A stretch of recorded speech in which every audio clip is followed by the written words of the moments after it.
It was a quiet Tuesday evening, like most in our small abbey tucked away in the hills. The nave had fallen still after evening prayers, lit only by a row of flickering votive candles and the soft golden light from the altar. I was the last to leave that night, assigned to tidying up hymnals, blowing out candles, and locking the main doors. I was halfway down the aisle, arms full of songbooks, when I heard the confessional door creak open behind me. That familiar wooden groan, slow and heavy. I turned, half expecting to see one of the elderly parishioners returning for a late confession, maybe too shy to come forward during regular hours. But the pews were empty. Still, someone must have gone inside. The door to the left booth, the penitent side, was now ajar. I set the hymnals down and approached, smoothing my hands over my habit as I did. I remember thinking, maybe someone needed privacy. Maybe they're ashamed. That's what confession is for. After all, burdened souls finding release in the quiet. I stepped into the priest's side of the booth, closed the curtain behind me, and waited. Silence. Then breathing. Not soft, not calm, but slow, heavy rasping. Like someone struggling, trying to keep steady. I leaned toward the divider just slightly. "Good evening," I whispered. "You're safe here. Speak as you feel moved." More silence. The breathing continued, steady and strange. Then, finally, a voice. "I drowned them all," it rasped. "They never found the bones." My chest tightened. I didn't move. The voice wasn't frantic or weeping. It was cold. Matter of fact. Almost proud. I started, unsure what to say. What do you mean?" But there was nothing more. I waited several minutes before stepping out. The door to the other booth was open. Empty. No one was there. I searched the nave. Every pew. Every shadow. Nothing. I didn't mention it to anyone that night. I told myself it must have been a prank, a teenager playing games, maybe one of the nearby boarding school boys sneaking in. But the next night, the same thing happened. Just after evening prayers, I stayed behind to clean. Same routine. Same silence. Then the confessional creaked open again. This time, I didn't hesitate. I walked straight to the booth, heart pounding. I didn't speak right away. I just listened. The breathing returned. Raspy. Sickly. Then the voice. She asked me not to. She cried. She prayed. But I did it anyway. I should have left. Every instinct told me something was wrong. Not just the words, but how the air felt inside the booth. Thick. Too warm. Like breath on the back of my neck. Still I stayed. "Why are you here?" I asked. The voice responded, "You were the only one who listened." I didn't sleep that night. Over the next several evenings, it returned again and again. Always after sundown. Always when I was alone. Each time, the sins grew worse. Unbelievable, even. Stories of fires set, children taken, names spoken that I swear I'd read once in old parish logs. Names of the dead. And each time, I tried to stay calm, to pray silently, to do what I'd been taught. But with each visit, something inside me frayed. The air in the booth grew colder. The candlelight outside seemed to dim when the voice spoke. And always that breathing. I told Mother Superior. She nodded, said perhaps it was grief taking shape. Said the mind plays tricks when burdened by too much night. She promised prayers. Holy water. I felt foolish even bringing it up. But then came the night that broke me. I'd entered the booth, as usual. The air already felt wrong, humid and cold at once. The voice was late this time, silent for too long. Then, suddenly, it whispered, "Do you want to see me?" My breath caught. "No," I whispered before I could stop myself. But the divider began to shift. That wooden lattice screen, usually still, began to tremble slightly, as if something was moving behind it. I leaned forward, against every ounce of good judgment. That's when I saw it. Not a face, not a person, just the outline of a collar, priest garb, but no figure to fill it. It floated, suspended in the half-dark, shifting slowly back and forth like it hung from an invisible hook. There was no head, no body, just the collar and that endless dragging breath. I scrambled out of the booth and ran. Since that night, I haven't entered the confessional again. I lock the doors earlier. I pray louder during my shifts. But every now and then, when the nave falls quiet and the candles burn low, I hear the creak of that wooden door. Opening. Waiting. And I wonder, How long has it really been empty? Thank you to all my amazing viewers for joining me in these chilling, emotional journeys. If this story moved you or gave you goosebumps, hit that like button and subscribe to join us deeper in shadows. Every like breathes life into another tale, and every subscriber becomes part of our growing circle of listeners. Now, take a deep breath, because our next chilling story is just around the corner. They say you can get used to anything if it happens often enough. Even the strange. Even the things that make your skin crawl. I've been a nun here for nearly 15 years. Our convent is old. One of those crumbling stone ones tucked away on the edge of town no one really talks about anymore. It's quiet, humble. Time seems to forget it. That's always been part of its charm. But lately, it's felt less like time forgot it, and more like something else remembered. The bell tower hasn't worked in years. The mechanism rusted and failed sometime around 2014, I think. A sister I didn't know well had once rung it for daily prayers. After it stopped working, we just let it go. The rope frayed. The gears stuck. No one wanted to climb the narrow spiral steps to deal with it. We started using hand chimes instead. But about 3 weeks ago, it started ringing again. Just once. Every night. Precisely at 3 a.m. The first time, I sat up in my cot so fast I nearly fell out of it. It wasn't just the sound. It was how perfect it was. Not a groan of rusted metal. Not a clunk or a screech. One clear, measured toll. As if someone stood there, hand on the rope, waiting for the second hand to land. I thought I imagined it. Until it happened again the next night. And the one after that. Some of the other sisters say it's the wind. They smile gently when I bring it up. You're just tired, Sister Gowan told me. Night duty wears on the mind. But I've walked these halls at night for years. I know the difference between wind and a bell being pulled with purpose. And besides, I've heard the wind here. It howls. It rattles shutters. It doesn't toll bells with perfect rhythm. Last night, I decided to go up. I'd never climbed the tower before. The stairwell is tight. Stone walls that breathe cold into your skin.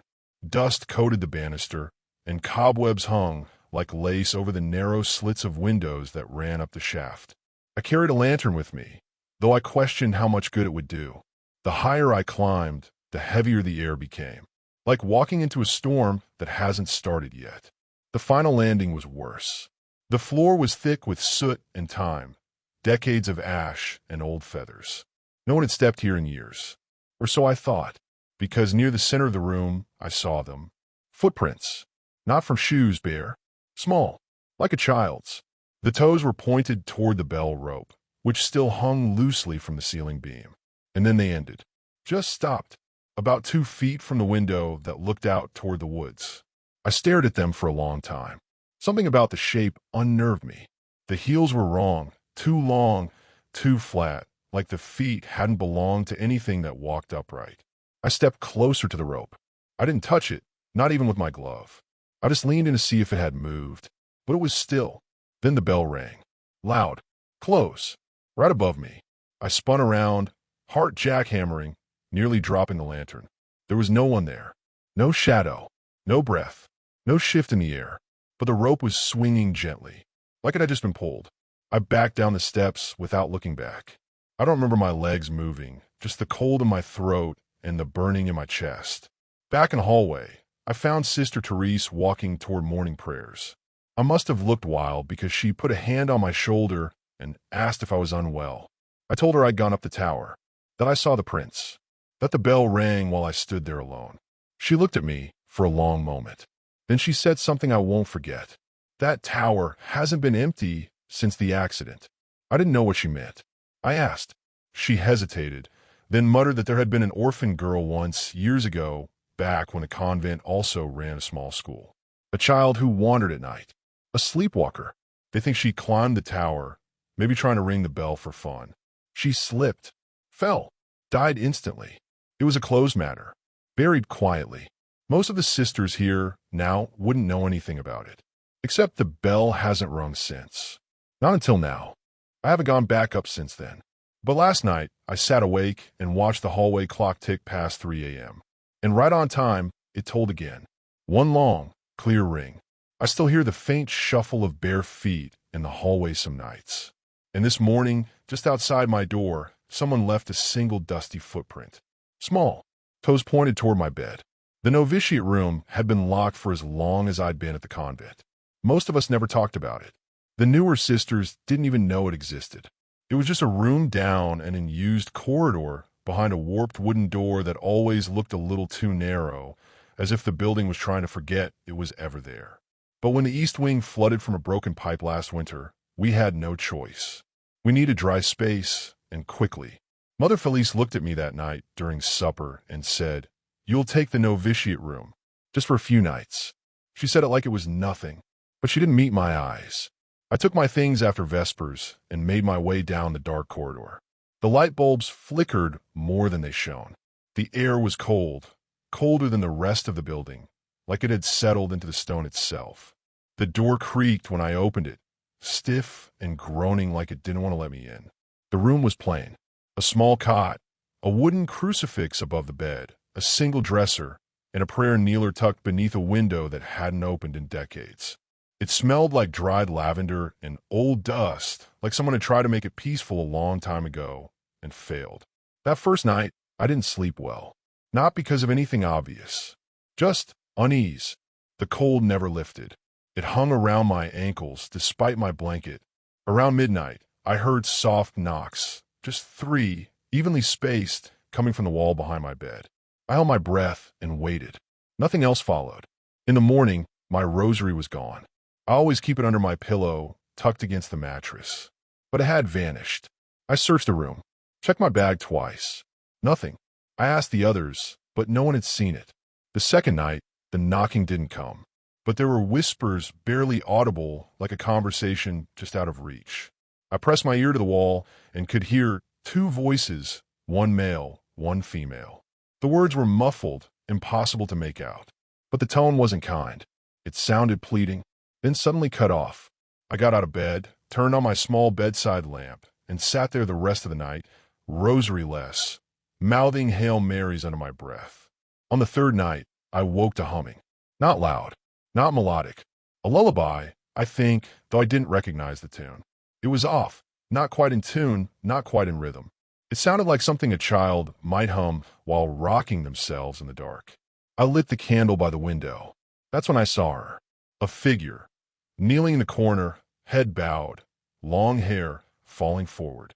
Her hands were clasped together in front of her, bloodied at the knuckles as if she'd been praying too hard, too long. She was whispering something, fast and panicked, her mouth barely moving. I couldn't make out the words. I wanted to speak. I truly did, but my voice caught in my throat like it didn't belong to me anymore. The candle flickered violently in my hand. I reached for the electric lamp and turned it on. The room was empty, but the blood was still there. 2 perfect red prints where her hands had touched the floor. Still wet, still glistening. I stumbled back into the hallway and didn't return until dawn. When I did, the prints were gone. Vanished. Not even a stain left on the wood. I went to Mother Felice that morning, pale and trembling. She didn't ask what I'd seen. She simply looked at me for a long time and then said, "It was never meant to be opened again." When I asked why, she sighed, as if pulling weight from somewhere deep inside herself.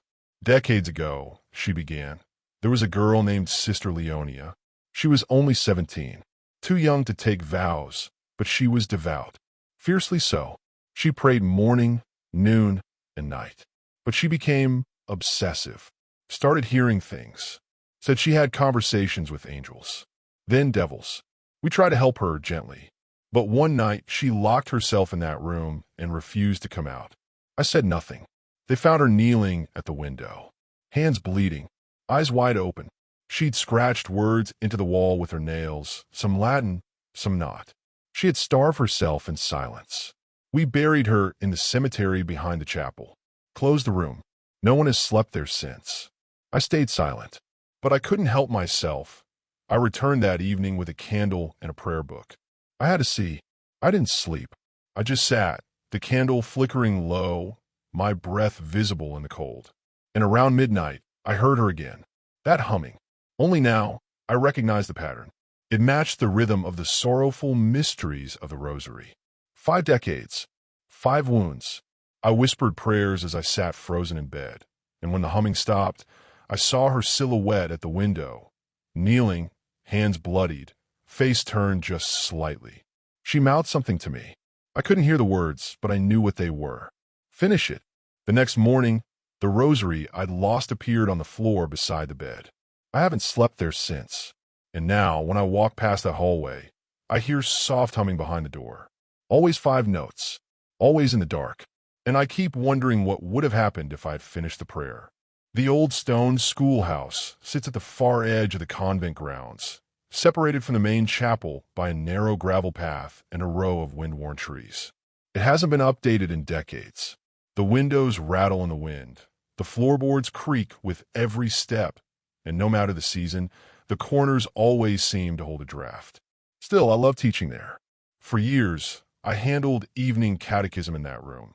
Small groups of neighborhood children, usually sleepy after dinner but eager to please. We'd read stories, talk about the saints, light little candles under stained glass windows. Quiet, sacred work. Gentle. That's what it had always been, until last winter. It started the night I forgot my satchel. It had been snowing. A slow, heavy snowfall, muffling the whole convent in silence.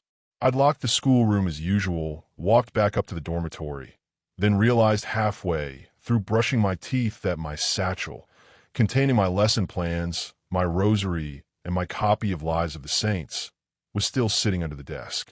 I bundled myself up and made the walk back alone. It was almost 10 p.m., and everything was dark save for the distant glow of the chapel's votive lamp. The key stuck slightly in the schoolroom door, like it didn't want to turn. When I stepped inside, the air was heavy with chalk and dust. My satchel was where I'd left it, under the front desk, but something made me pause. Maybe it was the sound of the wind, too steady, too rhythmic, like slow breathing. I walked to the chalkboard without meaning to, and that's when I saw it. Fresh writing, long looping script, much neater than mine. Latin phrases, Servus vocatus, sanguis memorat, veniat ora. I recognized only some of it. The servant is called. The blood remembers. The hour will come. I hadn't written it. No one else had keys. The children were gone, and the other sisters hadn't used the schoolhouse in years. I erased it quickly, heart pounding. Told myself it was old writing I hadn't noticed, that the chalk had caught the light just right. But it wasn't old. The lines were sharp. Dust still flaked from the edges of the letters. And when I turned to leave, the room felt colder than it had been before. The next night, I returned early to prepare for class. Everything was normal. Children laughing. Lessons about St. Agnes. But after they left and I locked the door, I turned toward the chalkboard again and saw more. Different phrases this time. Names. Some I recognized, sisters long dead, buried in the convent cemetery. One was my name, Leora. Then a date, March 19th. That was 2 weeks away. Each night after that, more would appear. I began to write them down. Et factum est verbum carnis. Sacrificium sine cruor. And the word became flesh. A bloodless sacrifice. Over and over. Variations of it. I started dreaming in Latin, even though I hadn't studied the language in years. Then one evening, I arrived to find the chalk already in my hand. I didn't remember picking it up. My hand was dusty, fingertips stained white. The chalkboard was covered in writing. Long passages, lines connecting one phrase to another in spiraling loops. Like a mind unraveling. Like a warning only I was meant to decipher. I dropped the chalk. Backed away. Something was happening. Not just to the room, but through me. I stopped teaching in the evenings. Told the others I wasn't feeling well. No one questioned it. But I kept the key. I returned each night, pulled by something I didn't understand. Some nights the writing would stop. Some nights I'd find the chalk snapped in half, placed gently on the desk as if someone had grown tired. Then came March 19th. I didn't plan to go. I told myself I'd stay in my cell, lock the door, and pray. But I woke that morning with chalk dust under my fingernails, even though I hadn't left my room all night. The sun set early. The sky was that heavy, clouded gray that makes the world feel closer than it should. I found myself at the schoolhouse just after midnight. The door was unlocked. Inside, the chalkboard was clean, completely clean, and for the first time in weeks, I felt calm. That's when I heard it, chalk against slate. Behind me, I turned slowly and saw my own hand moving. But I wasn't moving it. It hovered in front of the blackboard, writing a single word in a script I didn't recognize. The candlelight flickered. I saw my reflection in the classroom's tall window. My eyes looked wrong, too wide, too blank. When the writing stopped, I dropped the chalk. My hand was ice cold. I backed out of the room, locked the door. The next morning, I returned with Sister Adrian. The board was blank. The chalk was gone. There was no sign I'd ever been there. I haven't gone back since. But sometimes, when I walk past the schoolhouse at night, I see movement behind the window, a shadow bent at the chalkboard. Writing, always writing. And when I get back to my room, there's chalk dust on my pillow. Every single time. When the first veil went missing, we all assumed it was an accident. The postulants are still learning. After all, how to keep their robes folded, how to hang their habits, how to secure their veils before morning prayers. Sister Renild simply said she misplaced hers. She looked embarrassed, almost tearful. We found her a spare and didn't make much of it. But when the second veil vanished, this time from a locked dormitory, we started to wonder. And when a third went missing the following night, the wondering turned into something else. Unease, quiet tension, the kind that creeps into whispered conversations in the laundry room and glances exchanged across the refectory. We searched, carefully, thoroughly. No sign, no fabric, no stray pin or thread. Sister Emerentia, who's been here longer than anyone, tried to calm everyone. There's always a reason, she said, folding her hands.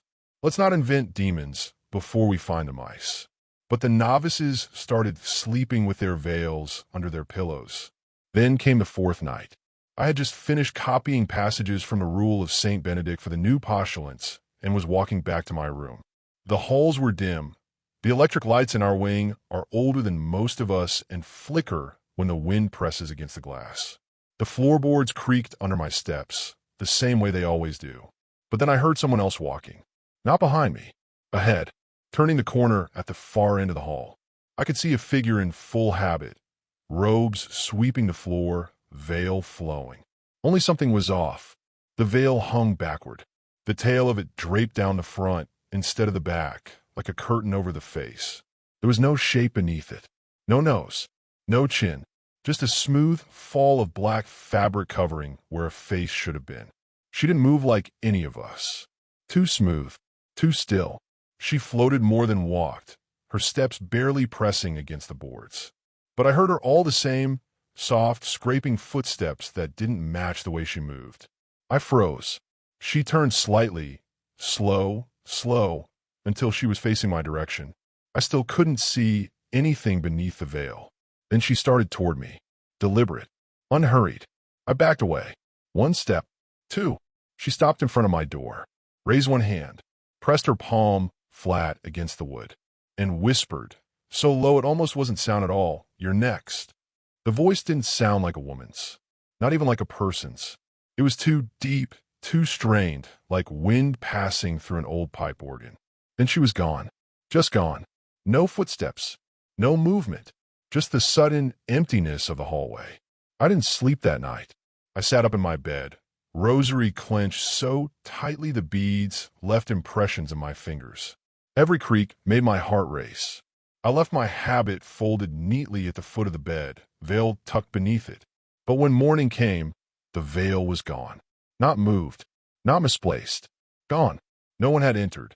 My door had stayed shut. The lock still turned. But the veil had vanished. I reported it, of course. Told Sister Emerentia everything. Even the part about the figure in the hall. I expected her to dismiss it, but instead, she looked tired. "I hoped it was done," she whispered. I asked what she meant. She hesitated, then told me something I wasn't supposed to know. Decades ago, long before I arrived, there had been another pattern. A series of missing veils. 5 to be exact. Postulants just like now. One by one, they disappeared. Not just their veils, the girls themselves. All 5. Vanished without a trace over the course of a single winter. The last one was found wandering the bell tower in the early morning, speaking in a language no one could recognize. She had no veil. Her eyes were wide and blank, and her hands were bruised. She never spoke again. They sent her to a convent-run hospital. She died a year later. After that, the veil room was relocated. Locks were added. Every new sister was given the same warning: protect your veil like your name. But over time, the story faded. No one wanted to keep repeating it. It became something like legend, an unspoken threat buried under decades of silence. Until now. And now it's happening again. I didn't tell the others. They were already frightened.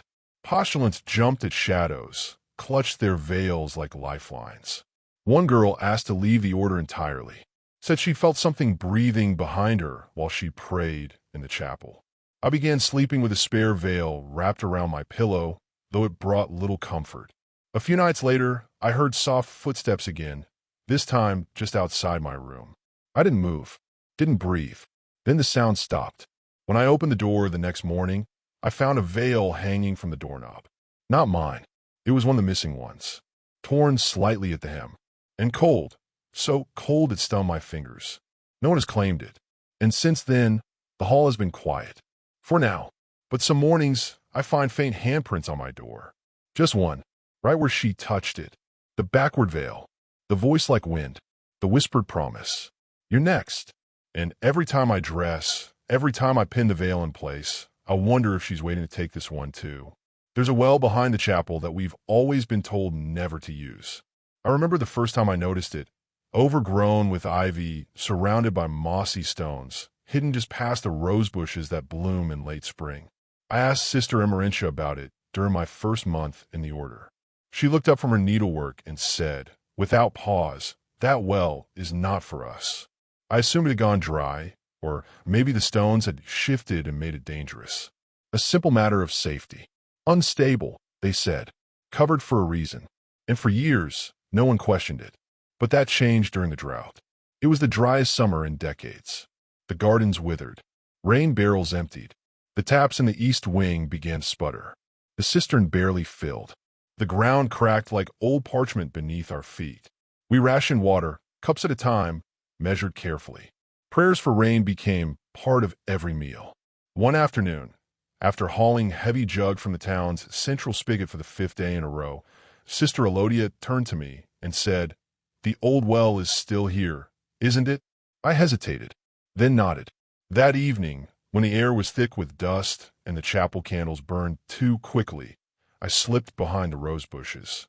The well sat like it always had, silent, sunken, forgotten. The cover was wooden and warped, bound with rusted iron hinges. It creaked as I pried it open. Beneath, darkness yawned wide. I tied the old rope bucket and lowered it carefully. It dropped for a long time. Then a splash. I cranked it back up. What I found wasn't water. It was hair, long strands, wet, black, clinging to the bottom of the pail, coiled like seaweed. I stared at it for a long time, not quite understanding what I was seeing. It shimmered faintly in the low light, slick with something that wasn't just water. I dumped the bucket, scrubbed it clean, and tried again. This time the pail came up empty. I didn't tell anyone, but I kept returning. Maybe it was foolish curiosity, maybe something deeper. But each night around midnight, I'd hear it. Knocking, not from the chapel doors, not from the gate, from beneath, from the well. 3 knocks, then silence. Always at the same time, 12:03. I began waking just before it happened. Lying in bed, heart racing, waiting for the sound. And it always came. 3 knocks. Heavy, dull, muffled by stone and depth. It didn't feel like an echo or natural shift. It felt deliberate. One night, I finally gave in and returned after curfew. The air was hot and still. The moon cast everything in silver. As I approached, I already knew something was wrong. The well cover was open, wide open. The bucket rope was wet, coiled at the base like a snake resting after a climb. The pulley creaked gently, as if recently used. I leaned over the edge and whispered, "Who's there?" No response, but something was watching me. I couldn't see it, couldn't hear it, but I felt it. That low, shivering feeling at the base of the spine. That deep, animal certainty that something was staring back from the dark. I closed the cover and returned to my cell, fingers trembling. The next morning, there were wet footprints on the chapel floor. Small, bare, leading from the back door to the altar and then vanishing. I didn't report it. What would I even say? But more strange things began to happen. The well rope grew damp during dry days. I found long strands of black hair tangled in the rose bushes. Once, I saw the bucket move on its own, swinging gently as if pulled by some unseen hand. Sister Adrian noticed me becoming more withdrawn. "You haven't been sleeping," she said. I told her I was fine, but I wasn't. I began having dreams, or what I thought were dreams. I'd be standing at the well, unable to move. A girl, no older than 15, will be sitting at the edge, her back to me. Hair soaked, skin pale, and cracked like old porcelain. She'd whisper something, but I could never hear it. Then she'd turn, and I'd wake up screaming. The dreams always ended the same way, with me waking to find my sheets damp and smelling faintly of pond water. I finally confronted Sister Emerentia. I told her about the dreams, the knocking, the hair. She was quiet for a long time, then said something I'll never forget. We buried her story. Not her. I pressed her. She relented. Years ago, before the convent was even completed, a young girl went missing during construction. A local child. Her body was never found, but her comb was discovered near the old well. No one wanted to blame the land, so they sealed it. Said nothing. I begged her to let me bless it, to do something. She refused. What's buried is buried, but I don't think that's true. 2 nights ago, I found the chapel doors wide open. A trail of wet footprints led to the lectern. A page from the hymnal was missing, the one titled, "Deliver Us, O Lord, from the Depths." Last night, the knocking came again, but this time it didn't stop at 3. It went on, growing louder, closer. I didn't go outside. Not yet, but I know she's waiting. And if the drought holds, someone else will go looking for water, and the bucket will come back full, but not with what they were hoping to find. We all thought Sister Honoria had transferred. That's what we were told. It was maybe 5 years ago now, just after Easter, when her room was cleared out quietly and her name was removed from the duty chart. No announcement, no farewell gathering, no letters, just gone. I asked once back then. Sister Emerentia gave a tired smile and said simply, she's been reassigned. Her work was needed elsewhere. That was the end of it. We moved on, at least outwardly, but I never quite stopped thinking about her. Sister Honoria had always been different, quiet, even for a nun, moved like fog, barely spoke above a whisper. But she was kind, devout, always found in the chapel well past Compline, kneeling in the back row like she was listening for something deeper than words. No one ever saw her sleep. Then, just like that, she was gone. Until last winter. It started with a prayer log. We keep a simple notebook in the chapel entryway, where each sister signs her name before morning prayer. Habitual, unchanging, a way to account for our presence and intention. One morning, I flipped it open and saw a name I hadn't thought about in years. Sister Honoria. The ink was fresh, different handwriting than mine. Just one line between Sister Calverna and Sister Elodia. I stood there staring at it for a long time. At breakfast, I brought it up. "Oh, it's probably an old page," said Sister Adrian. "Maybe the binding's loose." "It wasn't," I said. "It was today's." They shrugged it off, told me maybe someone wrote it by mistake. A memory lapse. Paperwork confusion. But that afternoon, I saw her. Not clearly, just out of reach. I was walking the southern corridor, the one that passes the old storage wing, and I caught movement from the corner of my eye. A figure turning into the cloister garden, robes trailing lightly behind her. Something about the way she moved, the slope of her shoulders, the stillness of her pace. I stopped, called out. No answer. I followed. There was no one in the garden. Just the statue of the Virgin Mary, weather-worn and softened by time. But someone had lit a candle at her feet. The wax was still warm. That night, I dreamed of the old days, of Sister Honoria, seated at the edge of her bed, fingers turning worn rosary beads. But in the dream, her eyes never blinked, and her lips never moved. I began seeing her more frequently after that, always from a distance, always silent. Once, she stood in the hallway outside the linen room. I turned to ask if she needed anything, but when I rounded the corner, she was gone. Another time, I spotted her near the eastern window, just before dawn, hands clasped in prayer. I blinked, and the window showed only the empty garden beyond. Then, her reflection started appearing. It happened one morning when I passed the stained glass near the chapel, an abstract image of the crucifixion that cast strange shadows on the tile. For a moment, I saw two reflections, mine and hers. Her face pale, expression still, no light behind her eyes. She wasn't standing beside me, only in the glass. I tried to tell Sister Emerentia again. Her expression darkened. That name, she said, has been set to rest. We do not call it back. Set to rest. It didn't sit right. I returned to the archives. Found nothing. No transfer letter. No reassignment record. No indication that Sister Honoria had ever been sent anywhere. But her name still shows up in the log. Not every day, just often enough to keep me checking.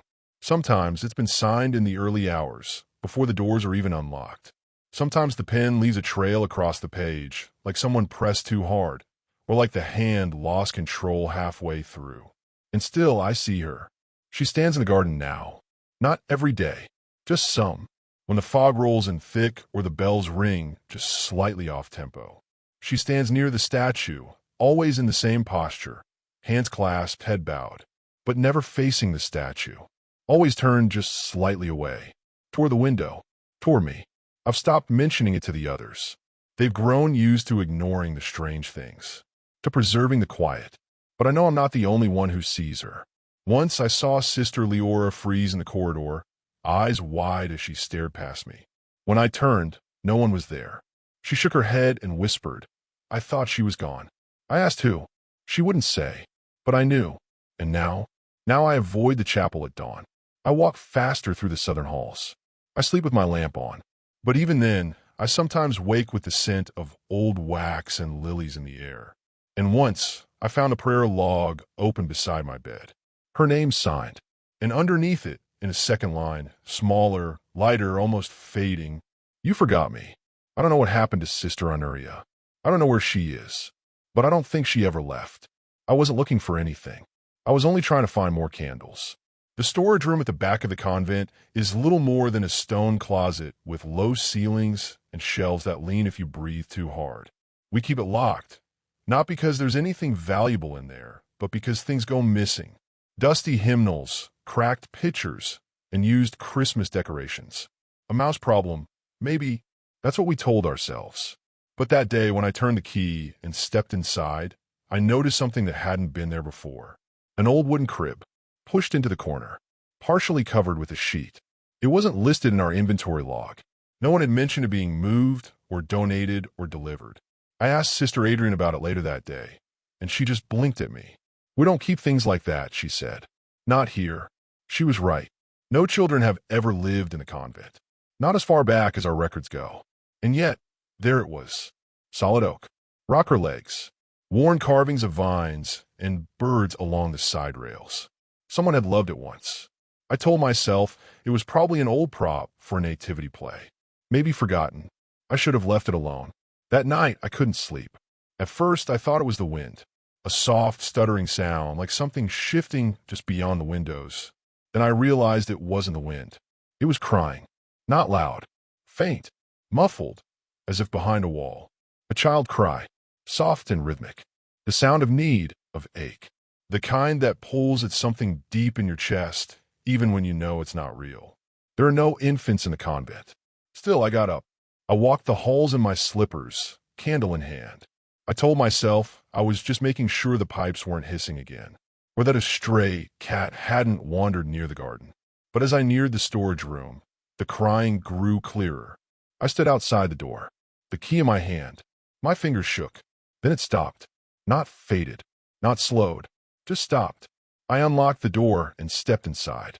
The crib sat in the same corner, untouched. But the air was different, heavier, thick with something I couldn't name. Dust motes spun through the candlelight, and I suddenly felt like I wasn't alone. I backed out and locked the door again. The next day, I asked Sister Emerentia if she knew where the crib had come from. She looked tired when I asked. Not surprised, just tired. Some memories don't belong in daylight, she said. Let it be. I didn't. The crying continued. Every night around the same hour, sometime between 2:30 and 3 o'clock. Sometimes it was sharper, like a wail. Sometimes just a low whimper that tugged at my gut. Then one night, I went back. I don't know what I was hoping to find. The crib was still there. This time, I pulled away the sheet and lifted the thin, brittle mattress. Beneath it was a letter, folded once, yellowed, edges brittle, no envelope. Just 4 words written in faded ink. Forgive me. I tried. That's all. No signature. No date. No explanation. The crying stopped that night. But something worse took its place. Now sometimes I hear laughter. It's subtle at first. A giggle behind a door. A whisper of amusement just past the end of the hall. The kind of sound that makes you second-guess your own breath. Other nights, I hear something more deliberate. Scraping. The soft drag of wood on stone. Like the crib is moving on its own, back and forth. Back and forth. Once, I returned in the early morning to find the storage door wide open. The crib sat in the center of the room, not the corner, as if it had been moved there, or placed. The letter was gone. In its place, a single feather, pale gray, laid across the mattress like an offering. I brought it to Sister Calverna. She didn't speak, but she crossed herself twice. I think she's heard it too. I tried praying in the room once. Just a short litany. I thought maybe it would help. But midway through, I felt something behind me. Not a presence. Not a shadow. Just breath. Warm. Slow. It touched the back of my neck like a sigh. I finished the prayer anyway. And when I turned, the crib was rocking. Only slightly. But it didn't stop for a long time. Now I keep the door locked. I've added a second latch. A habit of control, I guess. But still, at night, I hear the faint creak of wood swaying back and forth. Back and forth. A rhythm that matches something unseen. I don't tell the others anymore. They've chosen not to hear it. But I think they all feel it. The tension in the air. The way the lights flicker when we pass the hallway where the storage room lives. Some nights, I find small things on my windowsill. A baby's rattle. A broken rosary. A button from a child's shoe. All dusted in that same fine powder that smells like lavender and old books. Things that don't belong. But then again, neither does that crib. And deep down I know, somewhere someone tried. But they didn't succeed. And whatever they left behind is still waiting. In our convent, it's tradition to keep the chapel occupied at all hours. Even through the night. A single sister at a time, kneeling in vigil, praying quietly so that the chapel never sleeps. We call it the vigil chain. Each of us takes a shift, an hour or two. We light a candle. We kneel. We pray. Then we pass the silence on to the next. It's an old custom, one that brings peace to most. But lately it's been different. I began noticing that someone wasn't leaving their post. Each night, when I arrived for my shift, usually the 2 a.m. hour, I'd find a candle already lit, flickering lower than it should have. The kneeler warm, the air heavy with something more than incense. But no one ever passed me at the door. No sister said goodnight. Just the lingering scent of breath and wax. At first, I assumed it was Sister Calverna. She often stayed longer than necessary, especially when something troubled her. But when I asked her one morning, she looked genuinely confused. I haven't done the night shifts in weeks, she said. Not since the fever. Others said the same. So I started paying closer attention. I saw my name early on the schedule. Midnight. I arrived at 11:45. The chapel was already occupied. A figure knelt before the altar in full habit, head bowed, unmoving. I stepped in quietly, not wanting to startle her. But something about the shape of her back, the angle was wrong. Too rigid, arched, like her spine bent too far, like a bow strung too tight. And then I heard her voice. Low, guttural, barely human. Not Latin, not English, just sounds, ancient and bubbling from a place deeper than the lungs. I stepped closer. Excuse me, sister, I began. She rose slowly, unfolding like limbs waking up from somewhere else. She turned. Her face was familiar, but warped like clay stretched too thin over a frame that wasn't made to look human. Her lips peeled back into a smile that held too many teeth. Then she was gone. No footsteps. No fading. One blink, and the pews stood empty again. The candle had gone out. I told no one at first. How do you explain something like that in a house of faith? But I started hearing her during my own prayers. echoing me, word for word.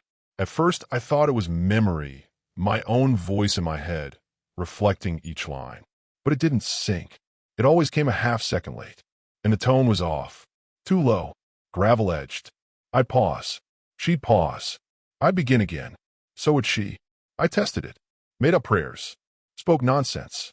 She repeated everything perfectly. Then came the questions. Who are you? I asked once. No reply. Why are you here? Still silence. Then, after several nights, she answered something I didn't expect. During a quiet moment, as I whispered a psalm, I heard her say, not in echo, but in her own timing, I never left. The candle snapped in half.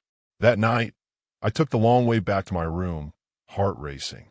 In the hallway mirror, just beyond the chapel doors, I caught her reflection. Not mine. Hers. Standing behind me, veil draped low over her face, hands folded as if in prayer, but bent, twisted, as though her fingers couldn't quite remember how to form a gesture. I stopped taking night shifts. I tried fasting, confession, scripture, but it didn't stop. She followed me. Once, I awoke at 3:03 a.m. to the smell of ash and wax and saw a flicker beneath my door. Candlelight. I opened it slowly. The hallway was dark, but on the floor right outside my door, someone had written a single line in soot. Continue the prayer. I asked the Mother Superior if there had ever been incidents in the chapel. A sister lost? A tragedy, perhaps?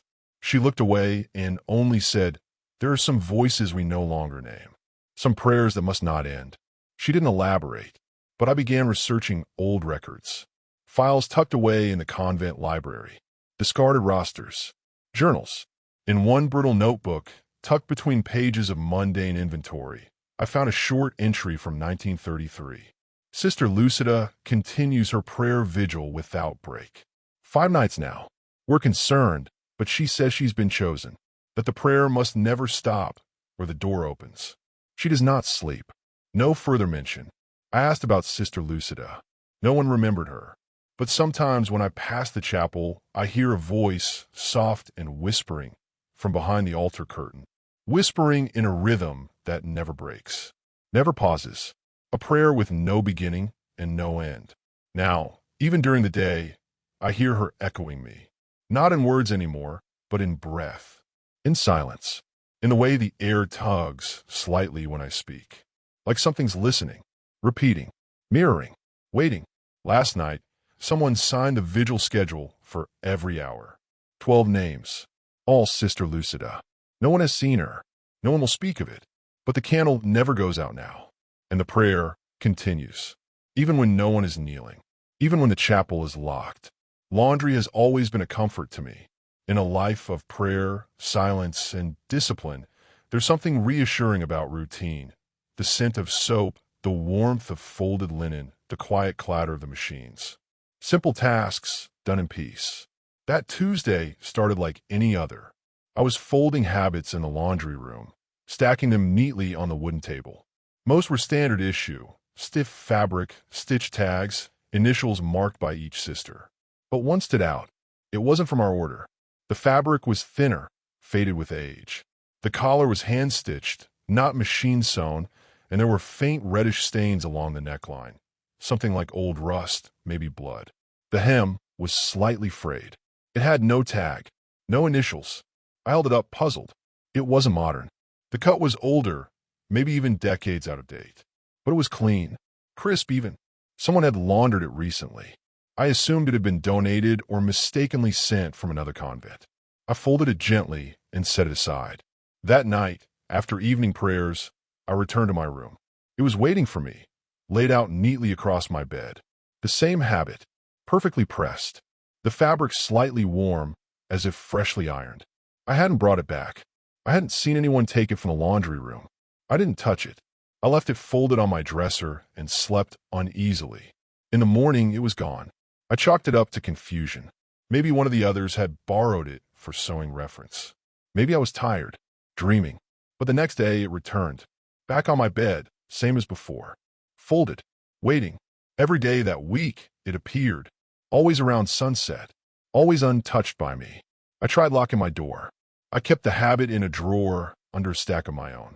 Still, each night it reappeared, smoothed out with care, laid flat like an offering, or a warning. By the third day, I began to feel uneasy. One night, I sprinkled holy water on it. Just a few drops. The fabric hissed, and the stains around the collar darkened for a moment before fading back to rust. I didn't sleep well after that. Some nights I heard footsteps outside my room. Light ones. Pacing. I look out into the hall. Nothing. But the scent of old linen and lavender always lingered, faint and strange, like fabric left too long in a closed chest. Then came the worst night. I woke just before dawn. The sun hadn't risen yet. The room was dim and chilled. I felt wrong. Heavy. When I looked down, I wasn't wearing my night clothes. I was wearing it. Then came the questions. Who are you? I asked once. No reply. Why are you here? Still silence. Then, after several nights, she answered something I didn't expect. During a quiet moment, as I whispered a psalm, I heard her say, not in echo, but in her own timing, I never left. The candle snapped in half. That night, I took the long way back to my room, heart racing. In the hallway mirror, just beyond the chapel doors, I caught her reflection. Not mine. Hers. Standing behind me, veil draped low over her face, hands folded as if in prayer, but bent, twisted, as though her fingers couldn't quite remember how to form a gesture. I stopped taking night shifts. I tried fasting, confession, scripture, but it didn't stop. She followed me. Once, I awoke at 3:03 a.m. to the smell of ash and wax and saw a flicker beneath my door. Candlelight. I opened it slowly. The hallway was dark, but on the floor right outside my door, someone had written a single line in soot. Continue the prayer. I asked the Mother Superior if there had ever been incidents in the chapel. A sister lost? A tragedy, perhaps? She looked away and only said, there are some voices we no longer name, some prayers that must not end. She didn't elaborate, but I began researching old records, files tucked away in the convent library, discarded rosters, journals. In one brittle notebook, tucked between pages of mundane inventory, I found a short entry from 1933. Sister Lucida continues her prayer vigil without break. 5 nights now. We're concerned, but she says she's been chosen, that the prayer must never stop or the door opens. She does not sleep. No further mention. I asked about Sister Lucida. No one remembered her. But sometimes when I pass the chapel, I hear a voice, soft and whispering, from behind the altar curtain. Whispering in a rhythm that never breaks, never pauses. A prayer with no beginning and no end.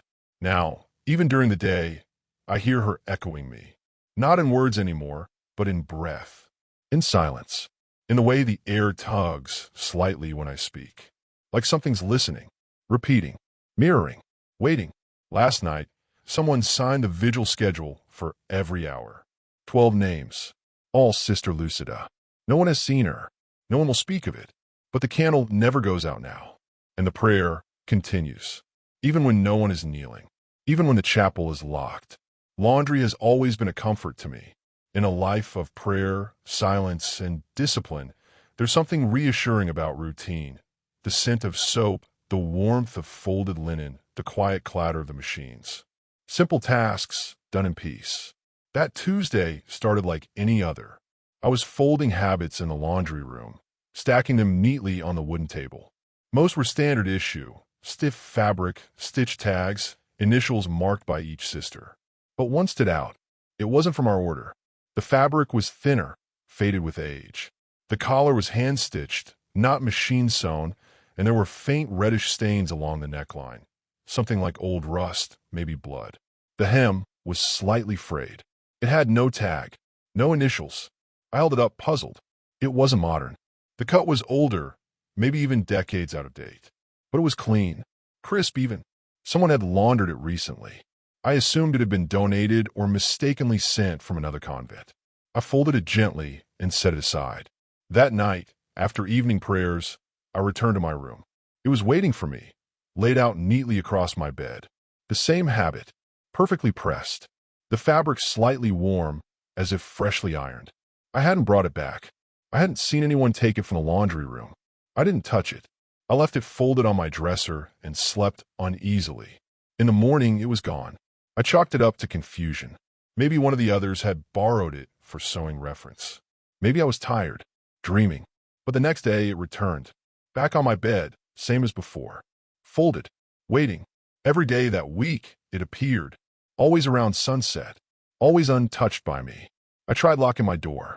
I kept the habit in a drawer under a stack of my own. Still, each night, it reappeared. Smoothed out with care, laid flat like an offering. Or a warning. By the third day, I began to feel uneasy. One night, I sprinkled holy water on it. Just a few drops. The fabric hissed, and the stains around the collar darkened for a moment before fading back to rust. I didn't sleep well after that. Some nights I heard footsteps outside my room. Light ones. Pacing. I look out into the hall. Nothing. But the scent of old linen and lavender always lingered, faint and strange, like fabric left too long in a closed chest. Then came the worst night. I woke just before dawn. The sun hadn't risen yet. The room was dim and chilled. I felt wrong. Heavy. When I looked down, I wasn't wearing my night clothes. I was wearing it. The old habit. Stiff and ice cold. The collar scratched my neck. The red stain sat just under my throat like a bruise. I leapt out of bed in a panic and tore it off. There were no buttons. No seams. No way to remove it the way it had been put on. I had to cut it off with sewing shears. My hands shook the entire time. I wrapped it in a towel, walked to the furnace behind the convent kitchen, and burned it. The flames swallowed it quickly. It crackled and writhed like something alive, but it turned to ash. I watched it all the way through. Stayed until nothing was left. I finally exhaled. I didn't tell anyone. That night, I slept soundly for the first time in days. Until the morning came. And there was again, on my bed, folded, pressed, waiting. But this time, the collar was no longer stained. It was soaked. The crucifix in the refectory has always been there. Long before I took my vows. Before I even entered the convent. It hangs above the dining hall, carved of dark wood, with delicate inlays and a weathered Christ figure whose eyes always seem gently closed in peace. It's part of our daily life, unmoving, unchanging. We say grace beneath it. We eat in its shadow. For years, it never shifted, not even during the small earthquakes or when the roof was repaired. Until last week, it started subtly. One morning, as we gathered for breakfast, Sister Elena noticed it first. The crucifix had turned, just a little, no more than 5 degrees off center. Enough that Christ's head tilted not downward, but slightly toward the back wall. We assumed it was settling. Old plaster, old nails. Sister Amares fetched a small ladder and gently straightened it. It returned to its usual place. The next morning, it was crooked again. Same tilt, same direction. This time, Sister Elvira tightened the base. Checked the mounting bracket. Everything was firm, solid. She even marked the wall behind it with a pencil, just to be sure. It turned again the next day. And again, always toward the same spot, the far end of the back wall. Not left, not right. Just slightly off, pointing at an empty stretch of stone beneath a faded tapestry. By the 5th day, unease had started to settle in. Sister Adrian suggested prayer. Sister Malin said it might be a sign. But what sort of sign? And why now? Curious, and perhaps foolish, we moved the tapestry. Behind it was a bricked-over arch. Old, narrow, with soot stains along the edges. The mortar had aged differently than the surrounding wall, suggesting it had been sealed a long time ago, maybe decades. I asked Sister Calverna about it. She's the oldest of us and knows more convent history than any book we keep. She went quiet. That used to be a passage, she finally said. An entrance, long before they moved the kitchens. It was blocked off after the fire. What fire? I asked.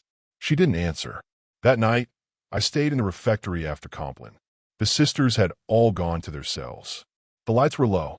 I sat beneath the crucifix with only a candle and my thoughts. The room was silent, dead silent. No wind, no creaks. Just the slow, low tick of the grandfather clock in the corner. At exactly 2:12 a.m., I heard the first sound. Tap. Then again. Tap, tap, tap. From behind the wall. Not the wall with the crucifix, the one it faced. I stood, heart thudding. It wasn't loud, but it was deliberate, like knuckles on stone. Too slow to be water, too measured to be erodent. I leaned closer to the bricks, held my breath. Nothing. Then suddenly bang. A deep, resonant bang, like a fist striking from the other side. Once. Then silence. I backed away, blew out the candle, left without looking back. The next morning, the crucifix was turned completely. 45 degrees, pointing directly at the bricked arch. None of us said anything during breakfast. We all noticed. We all kept eating. Later that day, I returned with a flashlight. I pressed my ear against the bricks. At first, there was only quiet.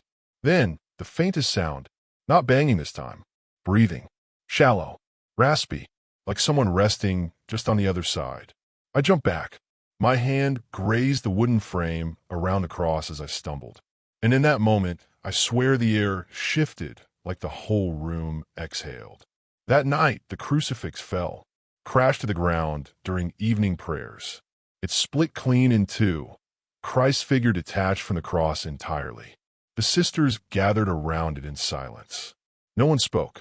No one dared to touch it. We left it there. The next morning, it was back on the wall. Whole, untouched, still turned, still pointing. Sister Halwyn blessed the room. We sang psalms, burned incense, but the air remains heavy. The shadows linger too long in the corners. And something, I swear, still breathes behind that wall. I don't eat in the refectory anymore. I take my meals in the garden. But even there, sometimes I hear it at night, deep in the stone, behind the wall we never open. A single sound. Bang. Thank you to all my amazing viewers for joining me in these chilling, emotional journeys. If this story moved you or gave you goosebumps, hit that like button and subscribe to join us deeper in the shadows. Every like breathes life into another tale, and every subscriber becomes part of our growing circle of listeners. Now, take a deep breath, because our next chilling story is just around the corner. Have you ever had an experience like John's? Or maybe you have your own story of an unexplainable presence, a quiet moment that still echoes in your heart. I'd love to hear it in the comments below. Each of your stories adds something special to this growing community of listeners, of feelers, of souls who believe there's more out there than we often see. And if someone you know might appreciate a good scare or a good cry, please share this video with them. There's more to come, more stories to tell. And remember, sometimes the scariest tales are the ones that could happen to any of us. Thanks again for watching, and I'll see you in the next video if you dare.